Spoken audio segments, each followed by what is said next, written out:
After some time, the small band came to a set of doors opening up into a long, spacious, and well-lit gallery, which was largely empty save for a low and broad set of steps at one end and a red carpet running its length. At the far end, near the stairs, waited 4 snake-man guards, clad in burnished, bronze-colored breastplates and greaves, and carrying wicked-looking spears. There was no place to hide in this large chamber, and, having come through the only entrance, the intruder's presence was surely noted. "Looks like we're on the right track," Vendar said as he drew his weapon. Akmotesh invoked the chill of the grave, cloaking himself in dread and doom, and, with his 2 companions, engaged in battle with the elite guards of the living shrine. These guards, though fewer in number than those in the temple above, were substantially more experienced. But now Akmotesh fought with Soul Thresher, whose hieroglyphic blade beat back the weapons of his foes and clove through both armor and flesh. One of his enemies opened its mouth to reveal large fangs which swung forward and into place. It tried to sink these dagger-like teeth into the arms of the priest, but Akmotesh was quick, shooting out a hand with lightning speed to grasp the monster's throat and hold the gaping, hissing maw back while he used his free hand to strike with his khopesh. Vendar was not so lucky. Though he had won out against his opponent, the latter had managed to land a savage bite. Though Vendar had won the battle, it looked as though the venom of the snake man would see to it that his foe would have the final laugh. Fortunately, Akmotesh's priestly disciplines had taught him powerful rituals in slowing and halting the effects of poison. When all 4 of the guards lay dead, he made symbols and wards around Vendar's wound to encourage the toxin beneath to seep out, while slowing the flow of that which didn't. He chose a small stone from the floor, smooth and round, which he blessed and anointed with the hieroglyphic symbol of purification, before urging his ally to swallow it. This, he knew, would help him fight the effects of the venom. Beyond the temple's elite guards was a long hallway. It curved left and right, to and fro. It was likely built to mimic the undulations of a serpent's body, Akmotesh realized. Other than the corridor's peculiar architecture, there was nothing else of interest, and this made the Kemite even more nervous. "We must be on the alert," he said. "I doubt the serpent people would have left this area unprotected." "Maybe they figured no one would make it this far," Vendar suggested. Akmotesh doubted that was the case. He had come from a land littered with ancient tombs, and he knew how their builders would install traps for the unwary trespassers who dared to profane their tunnels. For this reason he walked in front, keeping a scrutinizing eye out for misaligned stones, holes in the masonry, or any other piece of out-of-place architecture that would indicate the presence of murderous machinations. After they had gone further down the twisting passage, a mosaic appeared on the floor. It depicted an enormous snake constricting a man in its coils. "I don't know whether this is mere decoration or a warning," Akmotesh said. "Tread with care." They did, but not carefully enough it seemed, for just as they were almost upon the mosaic, a thunderous sound, like the activation of some distant and great piece of machinery, echoed through the halls. Then the grinding of stone on stone could be heard as the walls of the hallway began to slowly creep toward them. Akmotesh didn't know how. He had been painstakingly careful to avoid stepping anywhere that could have potentially held a pressure plate or a trigger, and yet still the trap had been activated. And now, if he didn't act, he and his friends would meet their doom in that serpentine hallway, crushed, he suddenly realized, like prey in the coils of a snake. "Run!" shouted Vendar, his eyes wide with terror. Akmotesh seized him by the arm. "No," he said. "That's what the builders expect us to do. If they were smart, they made the hallway too long for anyone to be able to escape before they're crushed. Then what do we do?" Akmotesh examined their surroundings. Every architect realizes the possibility of their traps being triggered by the very people whom their building serves. To this end, they always install an emergency reset mechanism. We just have to find it. His eyes came to rest on the mosaic. Most likely the mechanism would be hidden in an area that was easily identifiable. The engineers would want something that could be located in a minimal amount of time. And, knowing the temple denizens' love for symbolism, it would likely be hidden in an auspicious place. "Cut off the snake's head and the body dies," he murmured, before rushing to the mosaic and dropping to his knees. Gwala and Vendar watched as the jackal-headed warrior probed the tiles with his fingers momentarily before hefting the large slab of stone that depicted the snake's head. Underneath could be seen a bronze handle, which he grasped with both hands and pulled authoritatively. Immediately, the echo of machinery once again sounded through the halls. The creeping walls ceased their movement, then began to reverse back in the direction from which they had come. Akmotesh was right. The passageway did continue on for some time. Fortunately, they encountered no more traps during their journey through the undulating corridor. "Is my arm supposed to be doing this? It feels like it's on fire," Vendar said, gingerly touching his bite wound from earlier. The injury was now seeping blood along with a viscous yellow fluid.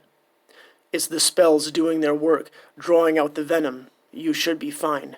"Should," Vendar echoed dryly. "The venom is of the kind that slowly destroys the flesh and blood. This is a good thing. That kind is weaker than most." "You certainly don't make it sound that way. Anyway, how can you be sure?" "If it were the stronger variety, you probably wouldn't be able to breathe right now," the priest remarked. At the end of the twisting hallway, another pair of doors waited, and again the team had no other choice but to throw them open wide and face full-on any horrors that lay within. The room beyond seemed nothing more than a large pit. A rough floor ahead of them ended after about 20 cubits, giving way to an ominous chasm. The three walked cautiously to the lip of the pit. Here, a ladder descended about 50 feet down to another chamber lit with flickering torchlight. An exit awaited at the other end, but reaching it was no small task, for almost every square foot of the floor was covered with crawling serpents. A wide variety of ophidians populated the floor of the hole, and gazing down into the crawling mass, Akmotesh could see all manner of patterns: stripes, diamonds, splotches, and more. Some snakes were thin and dainty, no bigger than a stylus, while others were as thick as a man's wrist. There were vipers, adders, asps, cobras, and likely some varieties that hadn't even been discovered yet.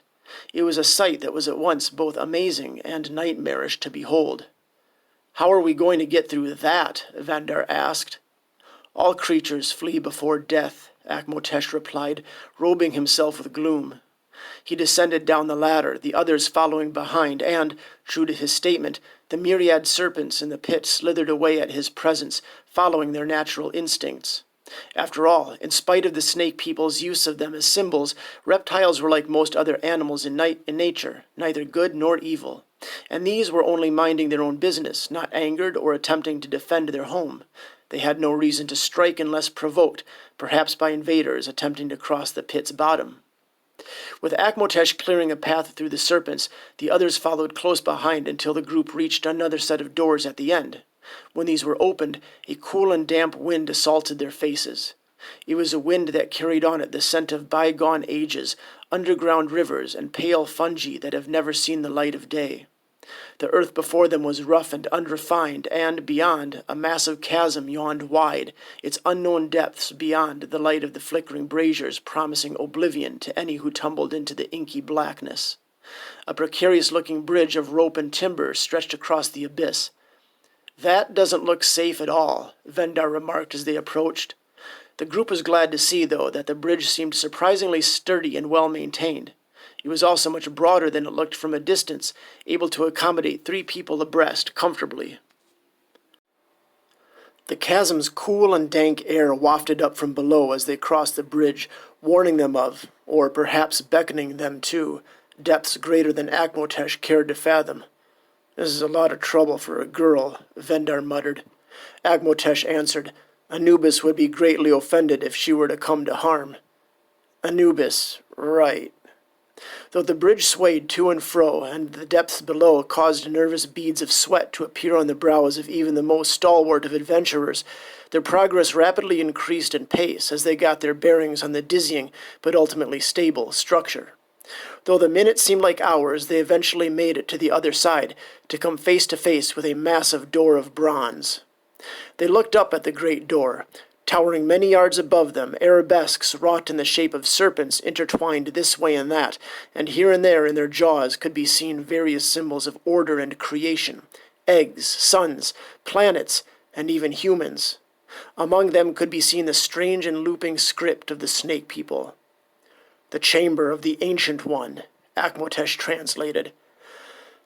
"I really hope you have more sense than to open a giant door with pictures on it of snakes eating people so you can get into a place called the Chamber of the Ancient One," Vendar said with a sigh.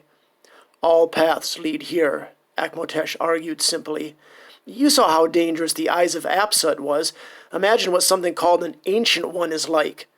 We don't necessarily know that it refers to a being of flesh and bone. It could simply be a place to offer approbation to their god. In any case, it doesn't matter. There's only one direction to go. 2 if you count home." "There is only one direction," Akmotesh repeated, before pressing his shoulder against the great door. Gwala assisted, followed by a resigned Vendar, and the door clanked and groaned as it opened. The 3 walked into an immense gallery floored with chipped but carefully carved tiles.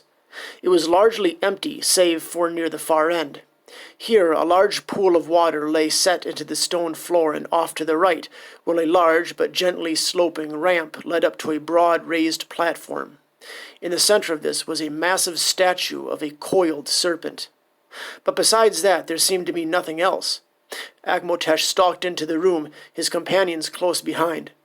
As he walked farther in, he marveled at the workmanship on the statue. Everything about it was absolutely lifelike, from the colors and textures on the scales to the dark eyes of jet. Even the way it had been poised looked natural, with its curves and waves both orderly and haphazard at the same time, unlike most common depictions of recumbent serpents, with their coils neatly stacked upon one another. Had it been much smaller, he would have easily mistaken it for a living creature, but no snakes ever grew so large, with their thickness more than the girth of an average man. Suddenly the priest stopped. Was it just his imagination? Or did he hear muffled sobs, perhaps cries for help, coming from somewhere within the chamber? He glanced at Gwala, who, too, had ceased. But where was the noise coming from? He glanced around the room, into the shadows, but the noises seemed to be coming from the front, near the statue of the snake. And then suddenly the horrible truth dawned on him as a long black tongue slithered out from the mouth of the great serpent, tasting the air that surrounded the intruders in its lair. Slowly the gigantic head raised and then began its slow descent down the ramp in front of it, the rest of its gargantuan body following behind. Meanwhile, the smothered whimpers and pleas continued from somewhere inside the beast. "By the gods, that's the biggest snake I've ever seen!" exclaimed Vendar. "Let's get out of here!" Akmotesh stood his ground and readied his sword. "The girl lies within. The beast must be slain," he said with a grim resolution. Gwala, meanwhile, brandished his spear. The creature slithered ever closer, in no particular hurry. After all, it was the master of this temple, and in its domain it was supreme. Once it got within throwing range, Gwala's cocked spear arm released its payload, and the weapon arced through the air, striking the great snake in the neck. But the scaly hide was just thick enough that it prevented the hit from being fatal, and the snake, now angered and spurred into aggressive action, slid across the ground with alarming speed. In an instant it was upon them, its massive jaws rocketing through the air to snap up the human who had just injured it. However, Gwala had the reflexes of a jungle cat and sidestepped the attack in the nick of time, leaping out of the way and tumbling across the floor. Akmotesh took this opportunity to launch his own assault, rushing up to the beast's head and attempting to land a mighty stroke with a blade of soul thresher. To the priest's alarm, however, he suddenly found himself trapped in the snake's jaws as the beast's head snapped to the side and caught him. Akmotesh had little time to react as the monster's coils contorted, looping upon themselves as they wrapped the Chemite in their deadly embrace, and began to tighten. Vendar once more considered running. This creature was big enough to devour an ox. Surely they couldn't hope to defeat such a monstrosity. And to what end? To rescue some girl who was probably dead already? He'd have a better chance of escaping from this temple alone than fighting this beast with a team. So why didn't he want to run? Why? Vendar knew why. Vendar had been accused of being many things. A scoundrel, a thief, a rogue, and maybe he was these things.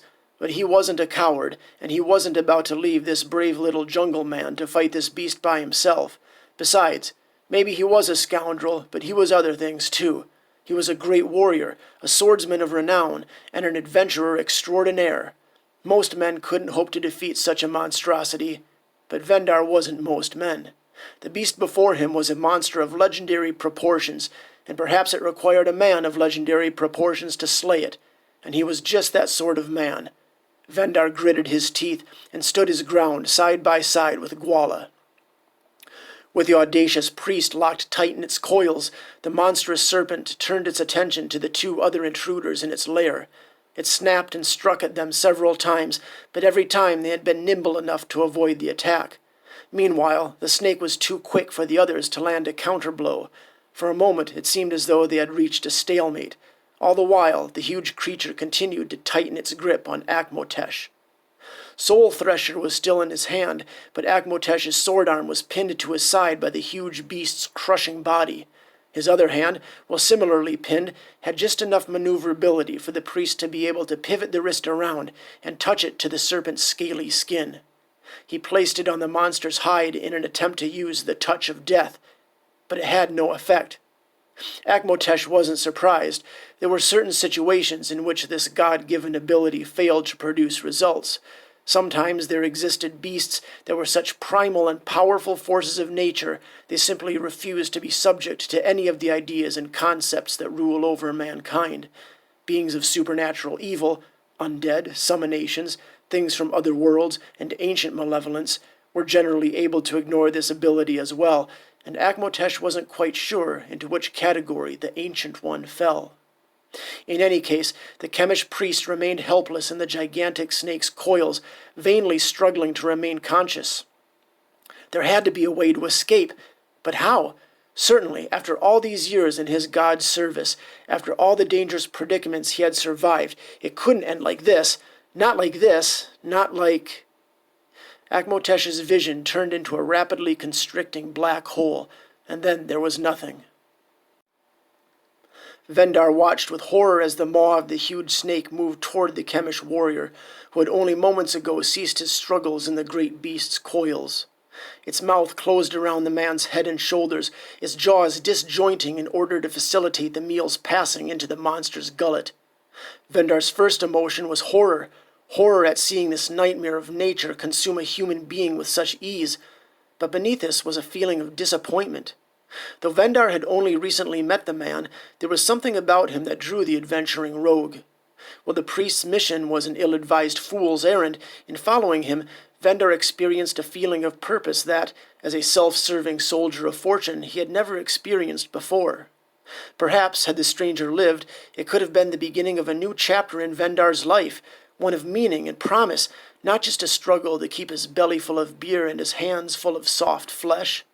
Perhaps the Chemite would have even made a promising protege, accompanying him on his adventures, with Vendar teaching his assistant how to go from being a small-time priest of an obscure god to becoming a renowned adventurer like himself. But those possibilities faded as the snake swallowed the man whole. "You won't find me such easy prey, snake," Vendar said, brandishing his sword with both hands as the serpent swung its head around to regard the two remaining intruders. "Try to eat me, and you'll find that I bite back." The Ancient One took the warrior up on his challenge. No sooner had he said the words than the beast's huge, toothy maw rocketed toward the warrior. Vendar's reflexes took over, and he shot out both arms just in time to keep the snake's jaws from closing on him. Vendar stood there, sweat rolling off his brow, his teeth clenched as his muscles strained with all their effort to hold the creature's vice-like jaws apart. Meanwhile, Gwala seized the opportunity to launch an attack of his own. Quickly, he placed a knife between his teeth and, with the nimbleness of a leopard, jumped on the snake's neck and hoisted himself up. Without so much as a second thought, he took the ceremonial dagger in his hand and drove it into the monster's eye. The Ancient One writhed and thrashed in agony.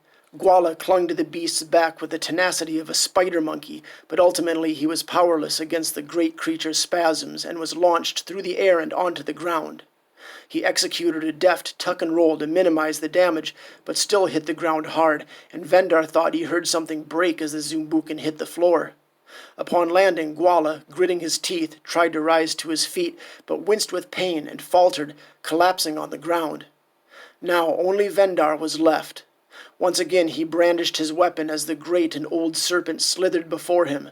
For a moment they remained still, each one regarding the other as they faced off. Vile ichor leaked from the Ancient One's injured eye and pattered on the stone floor. Vendar steeled himself for the snake's attack. Suddenly, the monster's head lashed back as its body was once more racked with paroxysms. Vendar and the injured Gwala looked in confusion and amazement as dark and vile blood began to flow from the ancient beast's mouth. After a few moments, its death throes lessened in intensity, at length becoming no more than a feeble squirming. And then a glittering and bloody crescent of steel shot up through the monster's side. Following behind it came a dark-skinned arm, and then the jackal-headed upper body of Akmotesh, covered in blood and chime, as he forced his way through the laceration in the Ancient One's side, born anew from the belly of the beast. Once free of the horrible monster's innards, he turned around and reached inside the wound. With a gentle but firm tug, he pulled forth a pair of slender arms as he hoisted the body of a young girl through the opening and into his embrace. She was still alive, but barely. The digestive juices of the snake had begun their work, slowly dissolving the ivory-skinned sacrificial meal. Quickly, Akmotesh took her over to the pool near the side of the room, likely a source of water for the Ancient One, and washed her clean of the filth that clung to her. They had arrived just in time, and with the Kemite priest's spells and prayers, she would soon be well once more. With Anubis's will having been carried out, Akmotesh III led the escaped prisoners out of the Temple of the Snake.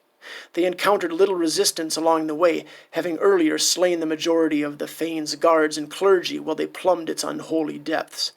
At length the fugitives found their way back to the walls of the great city of Zaldramar, where Akmotesh returned the girl to her father, a merchant of moderate wealth and renown, who offered much in the way of thanks for the return of his daughter: textiles and spices from faraway lands, polished gemstones, and even the hand of his daughter in marriage. Akmotesh refused all of these, as he had done in the past, and as he would do in the future. He had no need for physical wealth, and, where companionship was concerned, his was a path best walked alone.